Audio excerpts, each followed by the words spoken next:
उम्मीद है भाई आवाज़ आ रही होगी। तो पहले हम अपना क्या कहते हैं डिनर रेडी कर लें। एक सेकेंड। हाँ तो विकड़ास, तुम्हारा स्वागत है फिर से किचन टॉक्स के एक और एपिसोड में। तो सीन ऐसा है, आज तुम्हारा एक सवाल ही लेना है। सवाल मतलब कि मेरे ख्याल से काफ़ी ज़्यादा बार हमने कवर किया हुआ है और इसीलिए हम इसमें आज दो सवाल ऐड कर देते हैं। एक सवाल क्रिटीन से रिलेटेड है। क्रिटीन एज एन मान के चलो, क्रिटीन से रिलेटेड सवाल क्या है, वो ये है कि अगर हम घर पे होम वर्कआउट करते हैं तो क्रिटीन ले सकते हैं कि नहीं ले सकते। जवाब एक ही शब्द में हाँ ले सकते हो।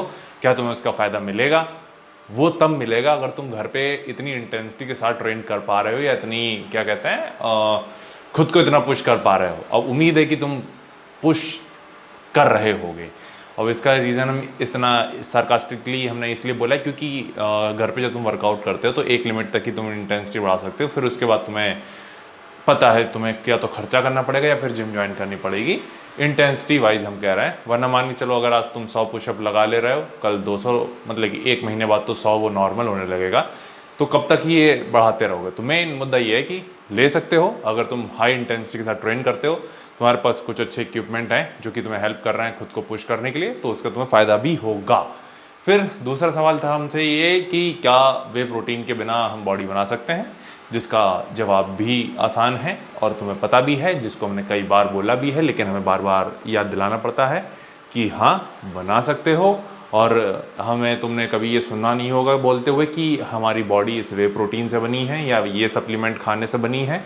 हमारी बॉडी एक प्रजाति को उड़ाने से बनी है और तुम्हें पता है उस प्रजाति ने कितनी क्या कहते हैं अपनी शहादत दी है अपने बच्चों की और उसकी छातियों की। तो हम उसको उससे नहीं ले सकते, तो क्रेडिट उनको जाता है। आई होप तुम समझ रहे होगे किसके बारे में बोल रहे हैं। लेकिन हाँ, वे प्रोटीन एक अच्छे अमाउंट में हमारे प्रोटीन ऐड करता है और हम इतना भी रियल फूड से नहीं ले सकते जितना हम सोच रहे हैं या फिर जितना हम लेते हैं। मान के चलो अगर हमारा 300 ग्राम के आसपास प्रोटीन इंटेक है तो हम रियल फूड से ही नहीं ले सकते हैं, हमें थोड़ा सप्लीमेंट करना ही पड़ेगा। सप्लीमेंट करने से दो तीन फायदे होते हैं। एक तो तुम्हारी कैलोरी कंट्रोल में रहती है, कैलोरी इंटेक तुम कंट्रोल में रख पाते हो, और दूसरा तुम्हारा क्या कहते हैं ईजिली होता है, मतलब कि तुम्हें ज़्यादा सॉलिड चीज़ें नहीं खानी पड़ती, थोड़ा तो तुम्हें लिक्विड प्रोटीन की तरफ जाना पड़ेगा उस केस में।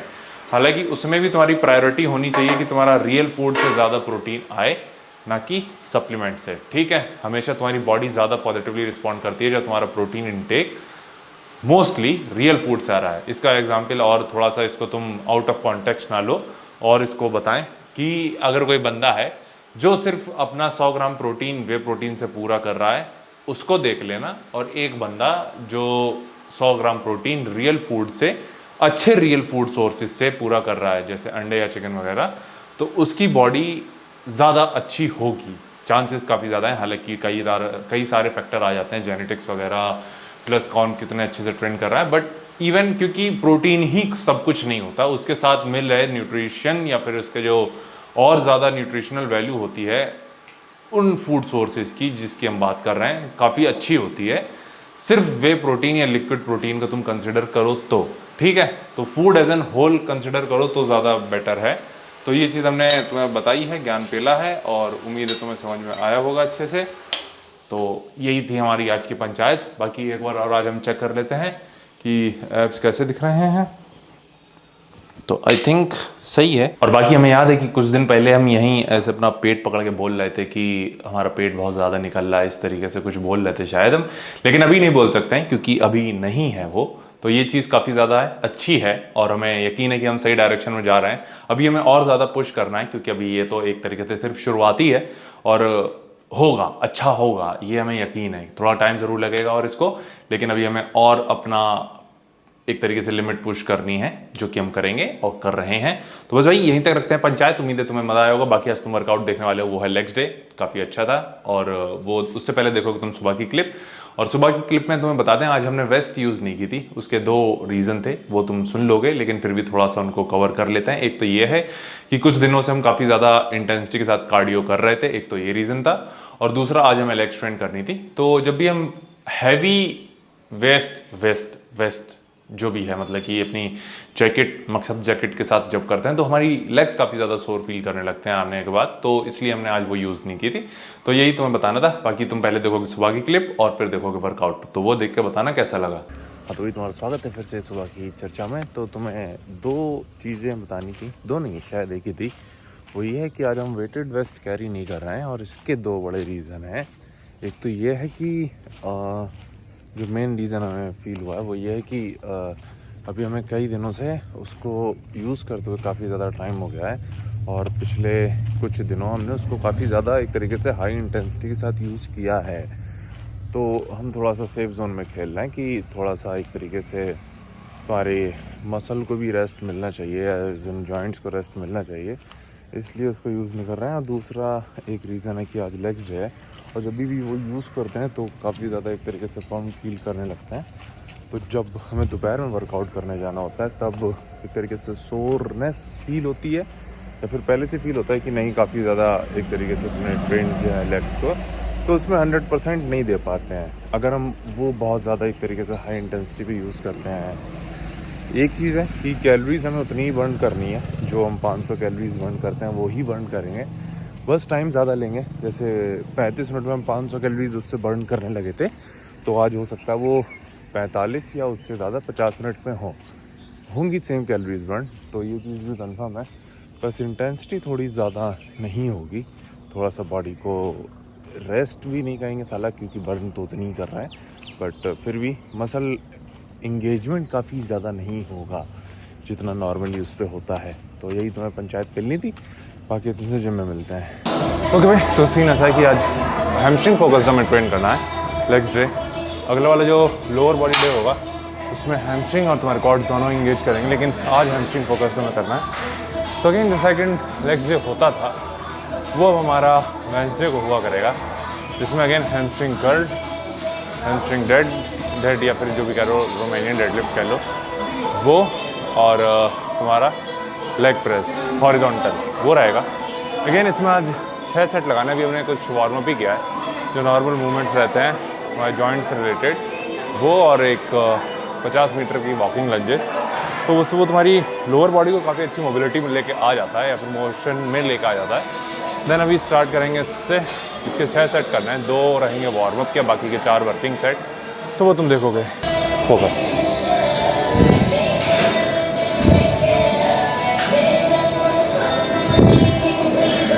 थ्री,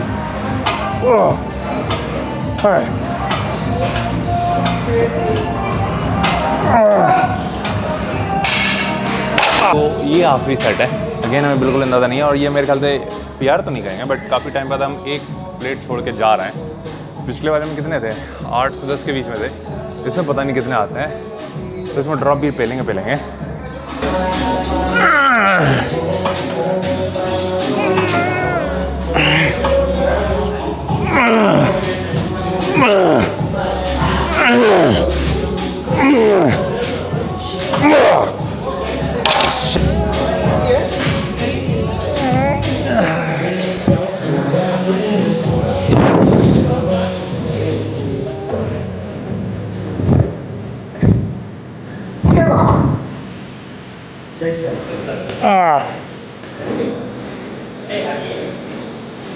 ओके भाई, तो ऐसा किलोमीटर करना है वो हैमस्ट्रिंग के लिए। अगेन ये स्ट्रेच पोजीशन पे काफ़ी अच्छे से ट्रेंड करता है, क्योंकि कॉन्ट्रैक्शन में हैमस्ट्रिंग कर चुके हैं। एक स्ट्रेच पोजीशन के लिए ये ज़्यादा सही है।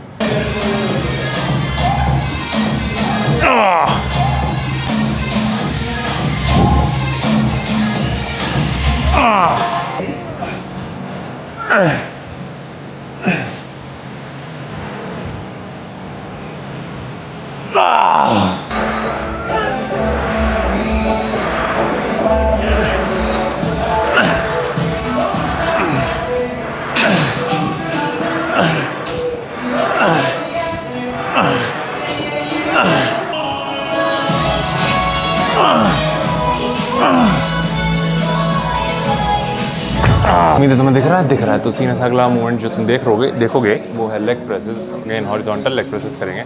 आज थोड़ा सा है मूड अच्छा, तो फिर इसमें थोड़ा सा हैवी जाएंगे और रेंज ऑफ मोशन काफ़ी सही फील हो रहा है। मेन चीज़ वो है, इसलिए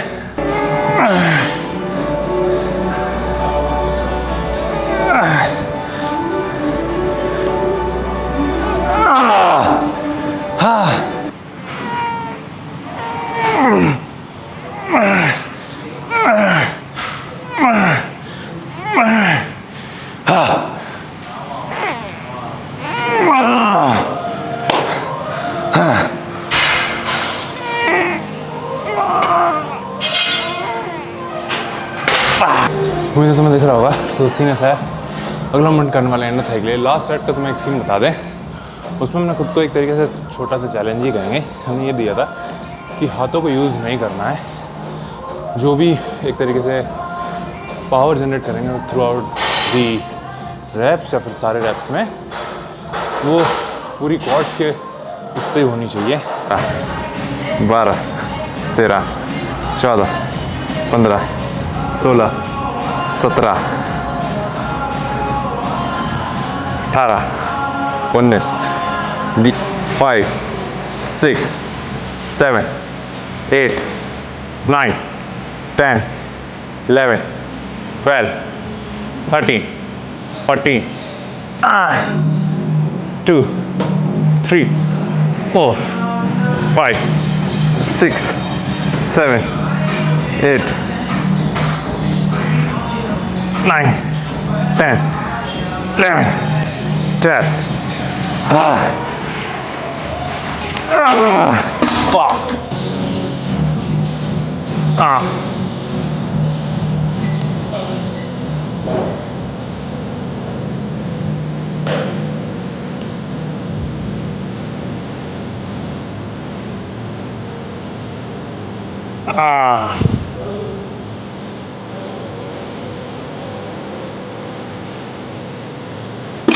अब वही तो सीन ऐसा वर्कआउट यहाँ तक अगेन। आज टोटल 5 ही मूवमेंट हमने किया था, जिसमें सबसे पहले था अपना हैमस्ट्रिंग कर्ल, फिर हैमस्ट्रिंग डेड, लेग प्रेस और एडक्टर और एब्डक्टर। हालांकि इसका तो प्रोनाउंस हम करना भूल जाते हैं, तो इनर थाई और ग्लूट्स मान के चलना है। और क्या हमने फ्लेक्सिंग भी किया, पोजिंग भी किया। अभी हम उस पर क्या कहते हैं आर्नोल्ड पोज पे काफ़ी ज़्यादा काम कर रहे हैं, उसको हम सीखने की कोशिश कर रहे हैं, क्योंकि बहुत मुश्किल होता है साला खुद को एकदम मोड़ना उस तरीके से। तो उस पर काम कर रहे हैं। बहुत ही सही चीज़ है, अगर तुम उस पोज पे हिट कर ले रहे हो तो एक तरीके से तुम्हारा काफ़ी ज़्यादा कंट्रोल है तुम्हारी बैक पे और तुम्हारी बॉडी पे, तो इसलिए उसको प्रेफर कर रहे हैं। उसके बाद हम कोशिश करेंगे और क्लासिक पोजेस को ट्राई करेंगे, तो वो चीज़ तुम आने वाले दिन देखोगे। बाकी तुमसे मिलते हैं, अपना ख्याल रखना।